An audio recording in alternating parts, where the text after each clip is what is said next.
హైదరాబాద్ తొలి ముఖ్యమంత్రి బూర్గుల రామకృష్ణారావు జయంతి నేడు జరుపుకున్నారు.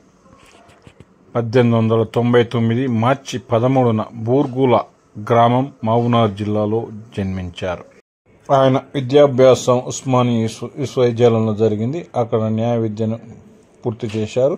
భారత స్వాతంత్రోద్యమంలో పాల్గొని నిజాం నిరంకుశ పాలనకు వ్యతిరేకంగా పోరాడారు. 1948లో హైదరాబాద్ సంస్థానం భారతదేశంలో విలీనం అయిన తర్వాత ప్రభుత్వంలో ముఖ్యమైన పదవులను చేపట్టారు. 1952లో హైదరాబాద్ రాష్ట్రానికి తొలి ప్రజాస్వామిక ఎన్నికల తర్వాత ఆయన హైదరాబాద్ రాష్ట్రానికి తొలి ముఖ్యమంత్రిగా బాధ్యతలు స్వీకరించారు. 1956లో రాష్ట్రాల పునర్వ్యవస్థీకరణ తర్వాత హైదరాబాద్ రాష్ట్రం విభజించబడింది. అనంతరం ఆయన కేరళ రాష్ట్ర గవర్నర్గా పనిచేశారు. భూ సంస్కరణలు అమలు చేయడంలో కీలక పాత్ర పోషించారు. పేదల అభివృద్ధికి, రైతుల హక్కుల కోసం పాటుపడ్డారు. హైదరాబాద్ సంస్థానాన్ని ప్రజాస్వామిక మార్గంలో నడిపేందుకు కృషి చేశారు. 1967లో ఆయన మరణించారు. ప్రజాసేవ త్యాగం ప్రజల హృదయాల్లో స్థిరస్థాయిగా నిలిచింది.